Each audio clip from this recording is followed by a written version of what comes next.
Wprawdzie zniesiono granicę, wprawdzie zniesiono kontrolę na granicy słoweńsko-chorwackiej, ale niestety Chorwaci wpadli na pomysł, żeby na autostradach postawić bramki. Pobranie takiego bileciku zabrało nam 20 minut. Taka prosta sprawa. Przekraczamy granicę chorwacko-słoweńską w miejscowości Dragonije. Jesteśmy już kilometr od Kopru i widać, że sporo turystów z Chorwacji jedzie przez Dragonię, przejście graniczne w Dragonii i jedzie przez Koper. Jesteśmy w mieście Koper, to tutaj jest, że tak powiem, rozwidlenie na autostradę słoweńską. Pokaż. To są oznaczenia właśnie na trasie, znaczy na drodze w prawo. Autostrada słoweńska, przez którą byśmy jechali, ja wiem, no z 15 minut do Triestu, albo jedziemy zwykłą trasą, niby przez centrum miasta, ale za chwilę pokażę, jak to wygląda. Wcale to takie centrum nie jest. Tutaj właśnie samochody skręcają w prawą stronę na tą autostradę do Triestu. Ta autostrada jest płatna. My po prostu chcemy ominąć Słowenię, bo kilka razy już jechaliśmy przez Słowenię i za każdym razem staliśmy w wielkich korkach. Tym razem chcemy jechać przez Włochy. Dojeżdżamy do ronda z pięknymi fontannami i na tym rondzie skręcamy w prawo. Jest napisane Luka Porto, czyli jedziemy do portu w Koprze. Będzie tutaj po drodze z 5, 6, a może nawet 7 takich rond i na każdym rondzie jedziemy prosto. Ronda w Słowenii są tak skonstruowane, że to jest właśnie taki pas oddzielający, żeby nie dochodziło do wypadków. Już opuszczamy miasto, także nie przejechaliśmy przez żadne centrum Kopru, a właściwie bokiem przejechaliśmy i wjeżdżamy w strefę portową. Teraz będzie można zobaczyć, ile tutaj jest samochodów przygotowanych do wypłynięcia w świat. Tu jest jeden parking, tu jest drugi parking, różne marki samochodów, tu jest jeszcze kolejny parking. Także tych samochodów na wysyłkę jest sporo. Jedziesz, panie, jedziesz. No tutaj też widziałem właśnie dużo jest tablic włoskich, dlatego że Włosi wiedzą, jak jeździć na skróty. Widziałem też i Niemców jeżdżących tym skrótem. Oczywiście naturalnie Słoweńców też. Trasa łącznie zajmie nam około 10-15 minut. W związku z tym następne dwa parkingi samochodów. Ile tutaj jest? Chyba tam są przygotowane na pociągu te samochody. To był już ostatnie rondo. Teraz wjechaliśmy w taką uliczkę naprawdę bardzo wąską. Za chwilę będziemy przejeżdżać przez mostek, gdzie trzeba ustąpić pierwszeństwa. Tylko jeden samochód może jechać na tym mostku. A tak, naprawdę ciężko w to uwierzyć, że to może być trasa międzynarodowa. To jest właśnie ten mostek. Ominęliśmy Koper. Teraz będziemy jechać na miejscowość. Tutaj jest napisane Skofije. I na rondzie w prawo. Tutaj na znaku widać Skofije prosto i Trieste prosto. To właśnie też będziemy jechać przez Trieste. To nas interesuje. Przejeżdżamy również nad autostradą. A my w tej chwili będziemy jechać przez... Tu jest napisane Trieste, ale ta droga prowadzi na autostradę, która zresztą jest płatna, znak był. A my skręcamy na Skofije. No i przejeżdżamy przez tą moją główną miejscowość Skofije. To jest trochę dłuższa miejscowość. Przejazd przez Skofije nie był skomplikowany. cały czas się jedzie prosto. Teraz mamy znak na Triest, jedziemy prosto, Trieste prosto. Także przejazd przez miejscowe Skofije trzeba też było jechać prosto, tam były jakieś skrzyżowania, ronda, ale cały czas główną trasą prosto. Tam przed nami w tle to jest miejscowość włoska Triest. My właśnie chcemy do tej miejscowości dojechać. Tu jest jeszcze znak na autostradę, to sobie wbijamy. Autostrada płatna, też był znak. I jedziemy bokiem wzdłuż tych budynków. Także naprawdę trasa bardzo tajemnicza. Co on robi? Co on robi?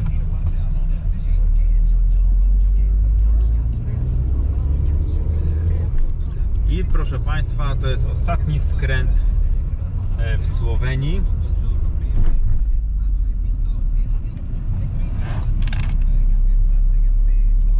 Mamy nakaz skrętu w prawo.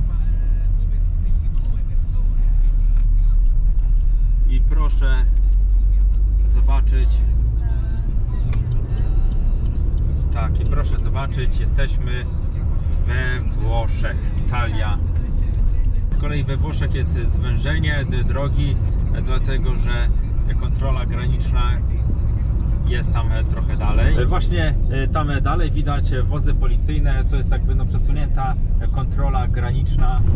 Będąc już w mieście Triest, kierujemy się na Wenecję, na Tarvisio. Tarvisio to jest miasto graniczne z Austrią i właśnie tutaj na tej tablicy było widać.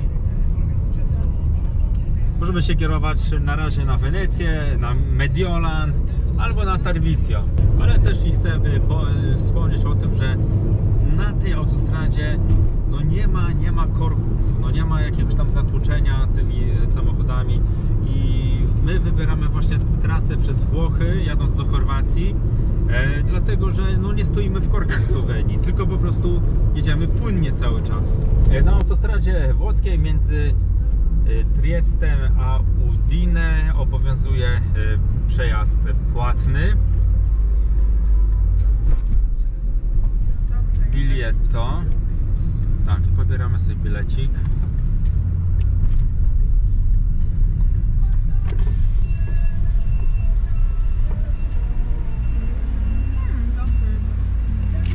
Bilet już był wydrukowany, szlaban się podniósł. Jedziemy dalej. Szybka akcja. Za miejscowością Palmanowa jest jedyny rozjazd na tej trasie. Na asfalcie jest napisane Udine, u góry na znakach napisane jest Tarvisio.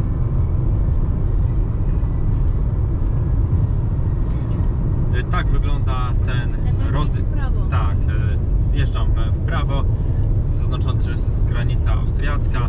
Tak wygląda ten rozjazd. Także jest bardzo prosty. Nie ma tutaj żadnych problemów.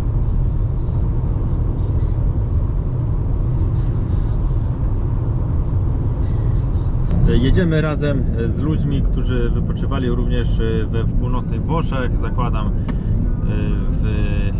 koło Wenecji, ale mimo wszystko jadę z prędkością 100 km na godzinę. Najważniejsze jest to, że cały czas jadę, a nie stoję tak jak w Słowenii. Wielkie góry przed nami. No i wielkie zadowolenie za nami. Cieszymy się z kolejnych wakacji w regionie śródziemnomorskim. Na kamerce widać, że to też te takie wielkie góry.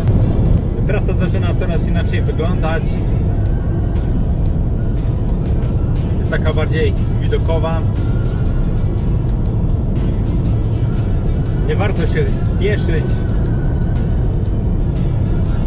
ale warto z kolei rozkoszować się tymi widokami, które są, no dla mnie przynajmniej, są niecodzienne. Widać też, jak też chcę pokazać, nie ma tłoku na autostradzie. A taką mamy muzykę w samochodzie, do tego włoski tunel. Można jechać, słuchać włoskiej muzyki i delektować się niecodziennymi widokami również w tunelu.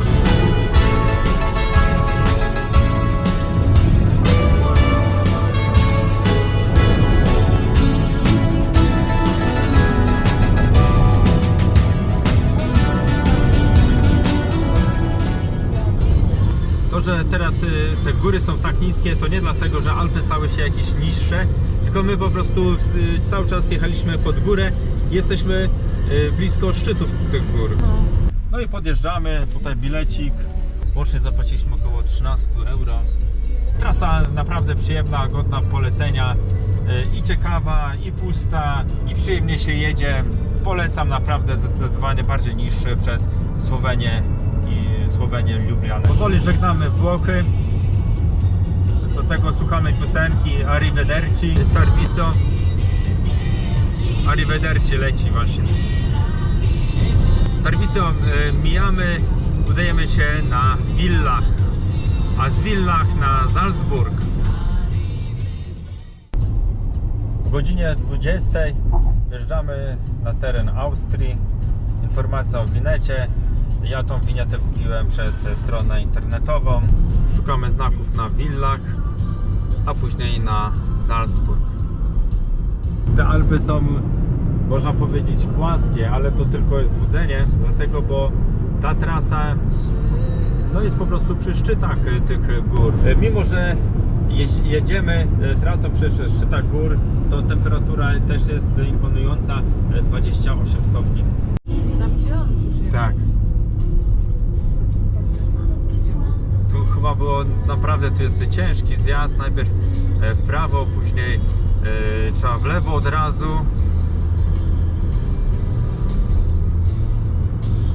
Dlatego tutaj jechaliśmy dosyć powoli, nie dlatego, że remont, ale również właśnie na trudność tego rozwidlenia. Ale dalej już nic nie powinno być strasznego. Zbliżamy się do miejscowości, która nazywa się Szpital. Tak, Szpital. I w tej miejscowości można odbić w bok i zjechać z autostrady. A następnie jedzie się najbardziej widokową trasą w Europie. Trasą, która się nazywa Grossglockner i prowadzi przez te najwyższe szczyty, że w pewnym momencie na parkingu widać 33 tysięczników. No teoretycznie brama powinna nam się podnieść, bo ja zapłaciłem. Czyli tak, tam był jeden zjazd, gdzie był napisany self-service, ale chyba się za późno zorientowałem. Podjechałem do okienka, gdzie się powinno płacić, no i bramka się nie otworzyła automatycznie. Natomiast tamta pani, co siedziała, zapytała się, skąd jesteśmy i spisała numer tablicy rejestracyjnej i się okazało, że tą winietę odcinkową zapłaciłem i szlaban się otworzył. Mimo że Austria jest drogim krajem przejazdowym, trzeba zapłacić po pierwsze winietę, później jeszcze dodatkowo winietę odcinkową, później paliwo jest bardzo drogie, no, najdroższe w ogóle na całej trasie, ponad 2 euro. Gazu kupić nie mogę, natomiast i tak wolę jeździć Austrią ze względu właśnie na tą trasę widokową, ale też i koniecznie chcę ominąć i Czechy, i Słowenię, które są krajami bardzo ciężko, przez które bardzo ciężko przejechać.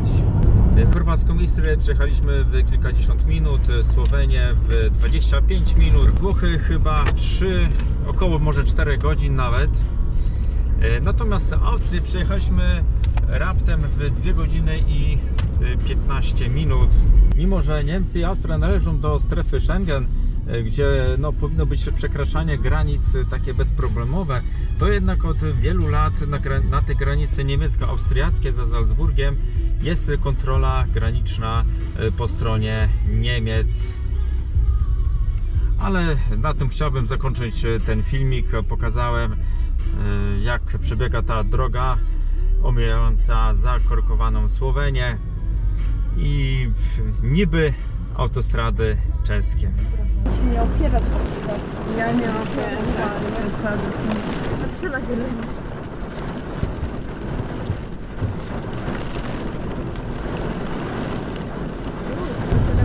Nieprawdopodobna sytuacja.